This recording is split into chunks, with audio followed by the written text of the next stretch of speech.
What's happening, fellow balloons poppin' maniacs? It's Boom Gone here, back with another BTD Battles 2 video. And today I ran into our favorite streamer, Boltrix. We're up here trying to get to the Superdome, the ZOMG Superdome, and we're facing the last boss, Boltrix. So that is pretty cool. We do think this is going to be a hard game. I did not record, so I'm doing a voiceover after I played this game right now. So I do know what happened, but I am doing a voiceover because I got a little bit focused on the game and I stopped talking pretty much. And I didn't plan on recording originally, but I saw I was going up against Boltrix, so I just went ahead and threw my screen recording on my iPhone, which is not very difficult to do, but we did get this recorded, so that was cool. And I realized he was streaming after the game. I went on just to check because he does tend to stream. So I went on there and I saw he was streaming, and I ended up rewatching our game, and it was really cool to listen to him talk about us a little bit because of all of the emotes I've got. He was pretty impressed by that. But yeah, if anyone's ever interested in getting their towers maxed out pretty quickly, I've got a bunch of different strategies on how to do that pretty efficiently. VIP helps a lot, but that's the only thing I've paid for. So I've paid $5 on this game. And I think there's such good content that $5 is way more than worth it. And I kind of enjoy the tower grind. I think there's so many zoomers, which is okay, but so many people complaining about the XP when it's okay. Just grind the towers, like come up with strategies where you don't need that fourth tier. Because like even with a lot of these games, I barely get to fourth and fifth tier towers. Like they're not that big of game changers, really. You can win a lot of games with just some tier 2s and tier 3s with some early game rushes. Yeah, you're not gonna maybe make it to ZOMG Superdome, but if you find a strategy you like, you can get it maxed out very quickly. Especially if you're just going like round 11, round 13 rushes. And then every now and then it's fun just to push it later game. Maybe instead of you send a rush round 11, and instead of winning or losing, you just wait. Sometimes the other opponent will get too greedy. They think they won because they defended your rush, and you send them a round 16 all out ceramic rush and they can't defend it. So it's not as, you gotta be smart with it. Pick your times when to leave a game and when to stick in the game. But let's get to what's been going on in this game so far. So I've got my 4 druids up, and I am just pushing that eco, trying to get it up so I can get my druid of the jungle up and get that druid eco going. I think I push towards about 600 eco is what I usually like to get. It's usually a pretty solid number for me.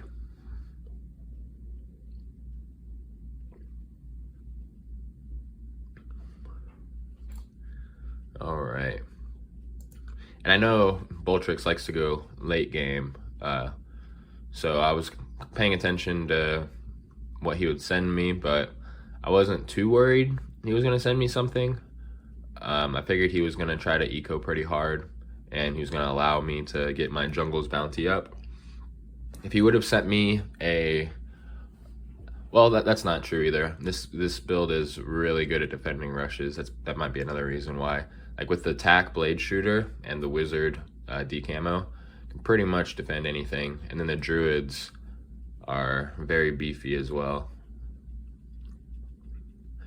I do learn, like I was listening to him, he was talking about how normal Oben is better than ocean Oben, and especially with druid strat. So I have been rocking the regular Oben now instead of the ocean Oben.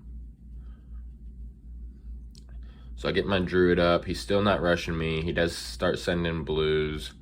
He gets his Dartling all upgraded. We are both playing very defensive. I stop ecoing because I have my druids to get money from passively as well. So I've got 2 jungle bounties up. Another really nice thing with the jungle bounties, with their nice attack speed, is they de-regen, they de-regrow balloons, so they just turn into normal balloons, so it's all that wasted money, and then I don't get overwhelmed with rushes ever. And it also, you can see those roots at the top of the screen, it pretty much takes out any of the strongest balloons right on off the, like anywhere on the map. So you get up a bunch of these. I've had people send me ceramics and then get destroyed before they even get to my towers, especially on like a map like Docks, where they have a long time before they get there. Unfortunately, I am getting close to maxing out my druid and my tack shooter, so I will be on to a new strategy. If you are watching this video, throw down a comment down below. Let me know what tower combination you'd be interested in seeing me push. I'm leaning kind of towards like helicopter and something else, maybe mortar, ice, something crazy like that. I'm not sure. A lot of possibilities out there, a lot of fun towers. Kind of want to try engineer too, but engineer, I've never really been that big a fan of engineer. All right, so here I'm pushing towards 1,000 eco. I've got 3 jungles bounties up, and I wanted 1,000 eco before I got the 4th one. So right there, looks like I go a little bit further. I go to about 1,015, and then I go for my 4th jungles bounty. And it looks like Boltrix is still ecoing pretty hard at me. I've fully stopped ecoing. I'm just going jungles bounties at this point. And I see him just full pink sending round 18 at me. So what I do is I stay at 1,000 and I just keep going full jungles bounties.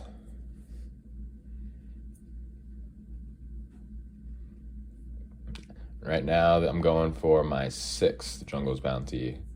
So I got 1,000 eco, 6 jungles bounty on round 19. And I think that the cooldown's 30 seconds. I'm not sure if it's the same as sniper, but I believe it is the same, which I think it should be probably 25 to 20 seconds because it's half the amount of money. So, and like, yeah, granted it costs half as much, but the time is quite a while.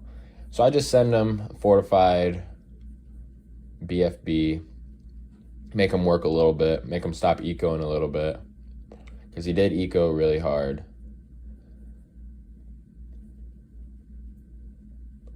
And with all these jungle bounties, we're sitting at $10,000. So we're just grabbing some more jungles bounties. He defends that pretty easily, but he did have to stop ecoing and he did have to waste a good amount of money on his spike factories. Now I get my eco up a little bit higher. Just keep sending pinks. I can't remember what exactly I get up to, but it looks like I have 7 jungles bouncy druids, and I got up to about 1.2k eco and then sent a fortified ZOMG. So at this point, I'm just draining them. With all the jungles bounties that I have, I'm getting that passive income, and then I'm just draining them. And the reason I'm sending the pinks behind is because, not for the eco, like yes, it gives me the eco, but it also kills the spikes and blocks his dartling slightly. So at this point, I could have stopped already, but I was just pushing through those spikes. That was the main reason. So now he's just about defended that one all the way. I do not, so he does boost as well. That's lucky for us. And then we don't send the second ZOMG until he fully defends the first one, because we want the spikes to disappear a little bit. So now we send another fortified ZOMG. All the spikes are pretty much gone. And we send eco behind it again to kill more spikes. So if he didn't eco so hard, and he would have gotten like a spike balls and some other stuff up, he would have defended much better.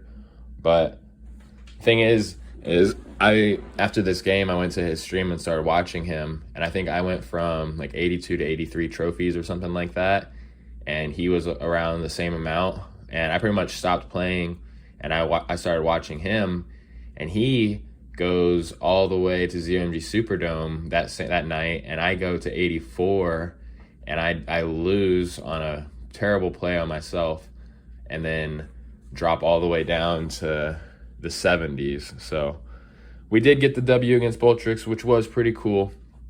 Go ahead and drop a like, drop a subscribe, leave a comment down below. Let me know what you guys think. Hope you guys enjoyed. Have a great day. Bye-bye.